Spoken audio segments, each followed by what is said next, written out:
Oi pessoal, tudo bem com vocês? Meu nome é Célia. No vídeo de hoje eu vou contar para vocês o que eu achei do livro O Problema da Dor, do autor C.S. Lewis.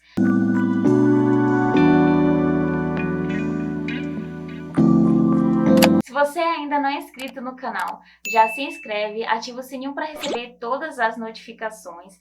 E eu gostaria de fazer um convite a vocês também. Gostaria de convidá-los a serem os meus alunos de inglês. Eu tenho um curso de inglês onde eu dou aulas particulares através do Zoom. São aulas online comigo. Nós temos material didático, então se vocês tiverem interesse, se você gostaria de aprender inglês, lembrando que o inglês ele abre portas no mercado de trabalho.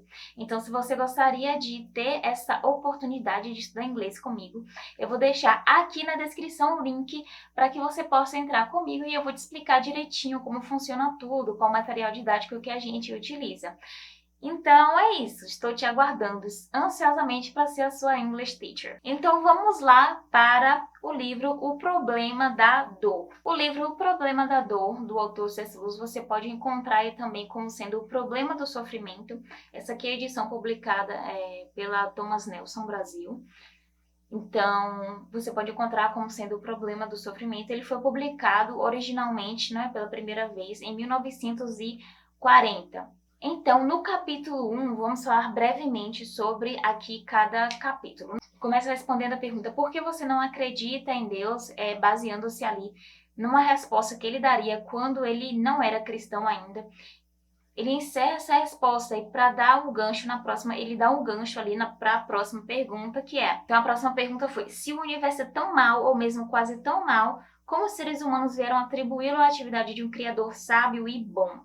Então, para responder essa pergunta, ele falou sobre o luminoso, moralidade, sobre a encarnação de Jesus Cristo. Ele falou também sobre a moralidade. E aí ele conta que quando foi feita essa relação do luminoso com a moralidade é que ocorreu ali o desenvolvimento do cristianismo, claro que na opinião do C.S. Lewis. No capítulo 2 ele vai falar sobre onipotência versus livre-arbítrio, que é aí o que vai pegar para pessoas de algumas outras denominações que não creem no livre-arbítrio. Mas o interessante é, e como eu falei no meu clube do livro, é que a gente compreenda o que o autor quis passar e não que a gente concorde com ele. Ninguém é obrigado a concordar com tudo que o escritor, que o autor ali coloca no seu livro, mas o importante é que a gente entenda qual é a mensagem que ele quis passar. Então ele falou ali que o Senhor ele não faz uso da sua onipotência para interferir no livre-arbítrio, e a gente vai encontrar isso na página 43 e 44, para quem tiver o livro aí em mãos pode dar uma lida. No capítulo 3, o C.S. Lewis fala sobre as percepções de bondade, algumas percepções equivocadas. Algo interessante sobre a bondade que o C.S. Lewis falou foi que o Senhor ele nos ama e exerce a sua bondade sobre nós, como um artista molda sua obra, como um homem doma o cão e como o amor de um homem por uma mulher. Então ele vai destrinchando ali das páginas 55 à página 60 a questão sobre a bondade e o amor. Às vezes a gente confunde, não é, quando há uma correção, alguma coisa como falta de amor, falta de bondade. No capítulo 4 ele vai falar sobre, no capítulo 4 do livro O Problema da Dor, o autor fala sobre a maldade humana. E aí ele traz alguns pontos interessantes de como a gente se engana, como nós nos iludimos em relação a nós mesmos, né? Ele fala que a gente olha para o exterior, a gente se compara, a gente se engana quando na verdade o interior é diferente do que se mostra no exterior. A gente coloca a culpa no sistema da nossa maldade, olha, porque todas as coisas são assim, é por isso que eu faço determinada coisa, que é uma consequência da sociedade, aquilo que nós fazemos. Eles que, por exemplo, já tem tanto tempo que a gente fez alguma coisa, determinado pecado, que ele já nem é pecado mais. E a C.S. Lewis vai lá explicar, não é, que para Deus não tem isso de passado, presente, tudo ocorrendo ali ao mesmo tempo. Se a gente soubesse disso, se a gente pudesse ver isso. Uma das outras desculpas que a gente utiliza para os nossos erros, para a nossa maldade, é que se todo mundo peca no meio que eu vivo, então não é pecado, é normal, porque todo mundo faz a mesma coisa. E dentre outros pontos que ele trouxe, né, ele trouxe vários pontos em relação a isso, sobre a maldade humana. Ele também fala sobre a bondade. Um fato interessante que eu coloquei, né, como observação lá no Clube do Livro é que se a gente não for convencido do pecado, não vai haver arrependimento. É uma coisa básica que a gente sabe, que está lá em João 16:8, que diz: e quando ele vier, convencerá o mundo do pecado, da justiça e do juízo. O capítulo 5 ele vai tratar sobre a queda do homem, foi um dos capítulos assim mais hipotéticos que a gente viu, onde o C.S. Lewis ele trouxe a teoria da queda, então ele trouxe algumas hipóteses em relação ao início da criação, ele fez algumas hipóteses ali. No capítulo 6 foi falado sobre a dor humana. Por que o processo de cura precisa ser doloroso? Por que existe a dor? Então foi o capítulo que mais tratou sobre ali o tema do livro. E aí o C.S. Lewis ele vai falar sobre o processo de mortificação ali no capítulo 3, ou no capítulo 6. Aí ele fala que se tudo parecer bem, nós não nos rendemos. Deus grita em nossas dores. E a gente encontra isso na página 122 a 125. Ele diz que Deus quebra a nossa autossuficiência para que a gente consiga ver que nada temos realmente. Um dia, o que achamos ser nosso será perdido, o que ficará será a nossa alma que pertence a Deus. Ainda que busquemos o Senhor como último recurso, Ele nos recebe. E isso está na página 127. E da página 128 em diante, diz que a plena rendição exige dor. Não posso dizer que estou rendida fazendo a vontade de Deus quando faço algo que gosto. E aí o C.S. Lewis ele vai destrinchando cada ponto desse aqui no capítulo 6. No capítulo 7, ele continua falando sobre a dor humana. E aí no capítulo 7, ele também vai trazer 6 pontos, que ele fala que o sofrimento não é bom, mas a submissão a Deus e a compaixão e o ato de misericórdia gerado é bom.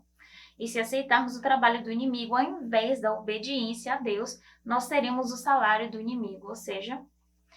E o ponto 2, não importa a promessa de político, quão rico a gente pode se tornar, sempre haverá tribulação. Porque a gente precisa desse processo de mortificação. Isso a gente consegue ler lá na página 150. Fala também que o nosso relacionamento com o Senhor ele é único. Se nos sentíssemos seguros, seríamos incomodados com esse mundo. E fatalmente, se nos sentíssemos seguros, não seríamos incomodados. Se nos sentíssemos seguros, seríamos acomodados com esse mundo. E fatalmente nos afastaríamos do Senhor. O ponto 5 que ele traz, o ponto 5 aqui do capítulo 7 é: não devemos enxergar, ainda que seja ruim. Não devemos exagerar, ainda que seja ruim. Não devemos tornar a dor pior do que já é. E o 6 é: a dor passa e às vezes é necessário arrependimento. O capítulo 8 ele vai falar sobre o inferno, a doutrina do inferno. Ele tem aqui 5 pontos que ele destacou em relação a objeções à doutrina do inferno, algumas pessoas que são contra, ele mostra ali aqueles 5 pontos.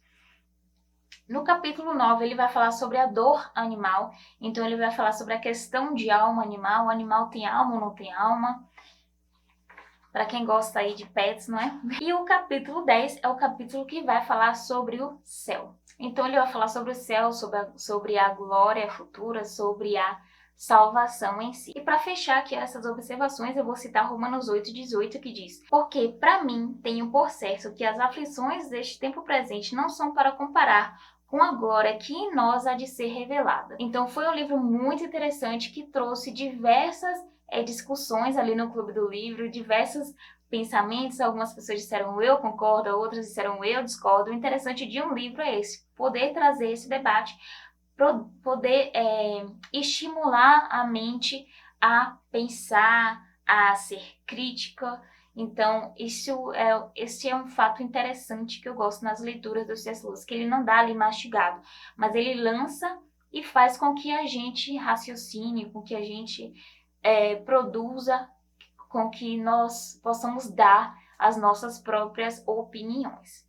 Então, o livro O Problema da Dor é um livro que traz muito bem explicado diversos probleminhas relacionados à dor, e principalmente a questão ali de por que precisa haver esse processo de mortificação e por que esse processo de mortificação precisa ser doloroso. Então, se você gosta dessa temática, se você tem dúvidas, se você gostaria de ler, então é um livro que eu indico quando se trata do problema da dor.